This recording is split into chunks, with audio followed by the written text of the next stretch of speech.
আলহামদুলিল্লাহ, সকল প্রশংসা আমার দয়াময় আল্লাহর। দেখেন, আজ 10 দিন ধরে সৌদি আরবে প্রতিটা মসজিদে তাহাজ্জুদ নামাজ পড়তেছে। তো আমি আজকে একটু লাস্টে আসলাম যে কোনো কারণে, এসে দেখি 1 রাকাত নামাজ হয়ে গেছে। তো কত সময় সেজদায় যাইয়া থাকে আপনারা দেখেন।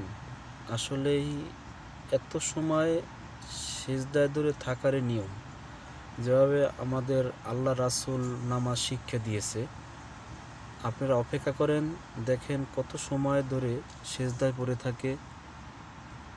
এই সেজদাই আল্লাহ রাব্বুল আলামিনের কাছে প্রিয়।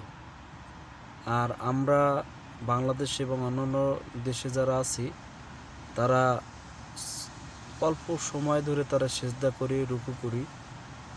আর এই যে 2 রাকাত নামাজ পড়বে, এই 2 রাকাত নামাজে সময় লাগবে 23 মিনিট।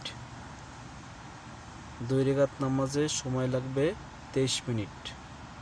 দেখেন কত সময় ধরে, এখন পর্যন্ত কিন্তু ওঠে নাই, এখনও সে সেজদায় পড়ে আছে এবং আল্লাহর কাছে যাবতীয় কষ্টের কথা বলতেছে। দেখেন,